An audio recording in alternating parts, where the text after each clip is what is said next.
જય શ્રી કૃષ્ણ, જય માતાજી ફ્રેન્ડ્સ, કેજીસ કાઠિયાવાડી કિચનમાં તમારું સ્વાગત છે।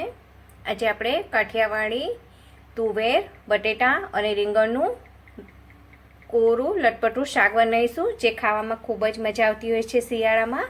તો એના માટે મેં સરસ શાક કરી અને 2 વાટકી જેટલા તુવેરા છે, એની સામે એક બટેટું અને રીંગણ। તુવેરા રીંગણના શાકમાં ફ્રેન્ડ્સ હંમેશા રીંગણ અને તુવેરા તમે માપસરના લો ને, એનો સ્વાદ એકદમ જ સરસ ટેસ્ટ આવતો હોય છે। લટપટું શાક ખાવાની લિક્વિડી ફોર્મમાં નથી હોતું, પણ બહુ ડ્રાય નહીં અને બહુ કોરું નહીં, તે ફોર્મમાં હોય છે, જે ખાવાની ખૂબ જ મજા આવતી હોય છે। તો ચાલો બનાવવાનું શરૂ કરીએ। રીંગણ કાળું પડી જાય તે માટે મેં રીંગણ બાકી રાખેલું છે, બાકી બટેટા અને બધું સમારી અને ચોપ કરીને રાખેલું છે। મારા ઘરમાં રીંગણના શાકમાં ડીટીયું ખાવામાં ખૂબ પસંદ કરતા હોય છે, તેને આવી રીતે આપણે 4 કટકા કરી લઈશું અને રીંગણ ચોપ કરી અને હું રેડી કરી લઉં। બહુ નાના નહીં અને બહુ મોટા નહીં, એવા ચેક કરી લઈએ, વચ્ચેથી કોઈ ખરાબ નથી ને, એક જ સરખા ચોપ કરીને રેડી કરી લઈએ।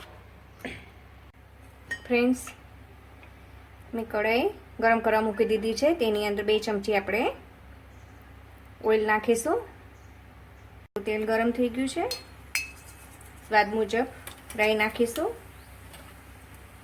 સ્વાદ મુજબ અડધી ચમચી જેટલું જીરું નાખીશું, ચપટી હિંગ નાખીશું।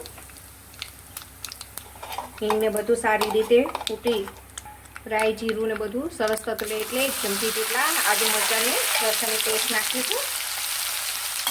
એને એકવાર હલાવી લઈએ।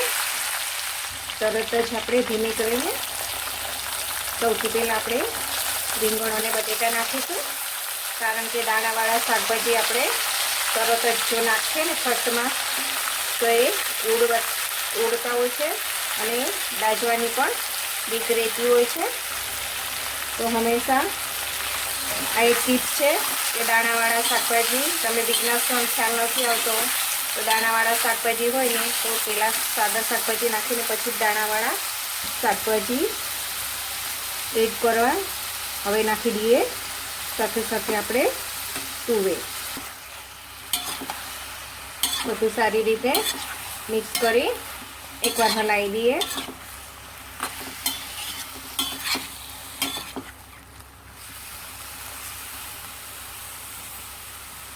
હવે એને ધીમી આંચ પર 1 થી 2 મિનિટ તેલમાં જ એને સરસ રીઝવા દઈએ। થઈ ગઈ છે, આપણે શાકને હલાવી દઈએ।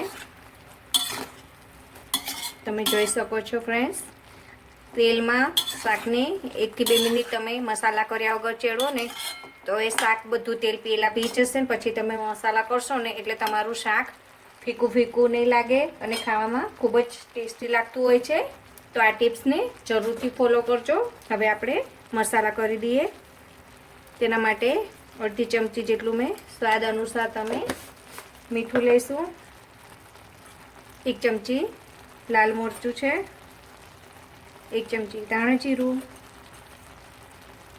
સ્વાદ અનુસાર હળદર એડ કરીશું અને ઢાંકણ ઢાંકી 1 થી 2 મિનિટ એને સરસ રીતે એને મસાલાને ચડવા દઈશું, પછી એને હલાવીશું। 1 મિનિટ થઈ ગઈ છે ફ્રેન્ડ્સ, આપણે શાકને એકવાર મિક્સ કરી લઈએ બધું મસાલાને।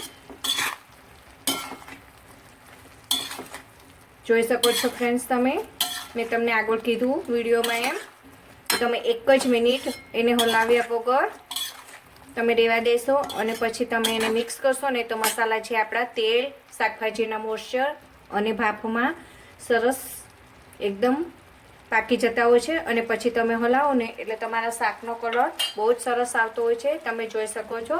અને તમે મસાલા કરી અને તાત્કાલિક હલાવશો ને ફ્રેન્ડ્સ તો તમારા મસાલા તરત જ, કેમ કે ડ્રાય હોય છે એટલે તરત જ એ ચોંટવા માંડતા હોય છે અને મસાલાનો બળેલો ટેસ્ટ આવતો હોય છે એટલે શાકનો ટેસ્ટ બદલાઈ જતો હોય છે।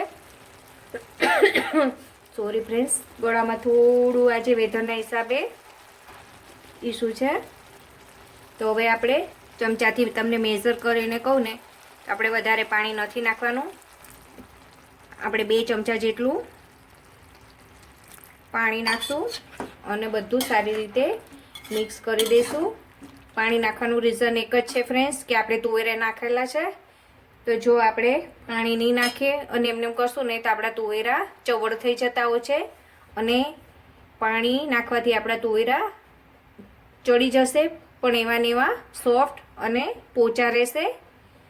તો ઢાંકણ ઢાંકી અને હવે 2 થી 3 મિનિટ એને આરામથી એને ચડવા દઈએ, પછી એને હલાવીશું. 2 થી 3 મિનિટ આપણા શાકને ચડતા થઈ ગઈ છે. ચેક કરી લઈએ કે આપણું શાક ચડી ગયું છે કે નહીં.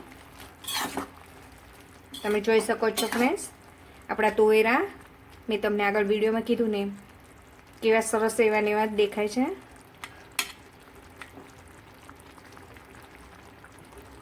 બટેટા ને રીંગણા સરસ ચડી ગયા છે. તો એક સમારેલું ટમાટર છે તે પણ નાખી દઈએ. ફ્રેન્ડ્સ, શાકને ચેક કરી લઈએ. તમે જોઈ શકો છો આપણું શાક કેવું સરસ બની અને રેડી છે. આમાં જે પાણી થોડું થોડું લાગે છે, જ્યાં સુધી તેલ પૂરું રિલીઝ ના થાય ત્યાં સુધી હવે આપણે એને ખુલ્લું જ ઢાંકણ ઢાંક્યા વગર ખુલ્લી કઢાઈ એને 2 થી 3 મિનિટ એને તેલ રિલીઝ ના થાય ત્યાં સુધી એને સરસ રીતે ચડવા દઈશું. ફ્રેન્ડ્સ, તમે જોઈ શકો છો આપણે ટમેટું નાખ્યું અને ઢાંકી અને 2 મિનિટ ચડવા દઈએ અને પછી એને ખુલ્લો ફ્લેમ પર શાકને ચડવા દઈએ. ને જેટલું આપણે કેટલું ઓછું તેલ મૂક્યું હતું અને જેટલું તમે તેલ મૂક્યું હશે ને એટલું સ્ટેપ બાય સ્ટેપ મારી રીતે તમે શાકને ચેડવશો ને ફ્રેન્ડ્સ તો તમારું કુકર કરતાં પણ બહુ સરસ શાક બની અને રેડી થશે અને ઘરનાને પણ ખૂબ જ પસંદ આવશે. તો આને કહેવાય કાઠિયાવાડી લટપટું, જે નહીં લિક્વિડી ફોર્મમાં હોય કે નહીં ડ્રાય ફોર્મમાં હોય તો એને રોજ ખાવાની રોટલી પરોઠા ભાખરી જોડે ખાવાની ખૂબ જ મજા આવતી હોય છે.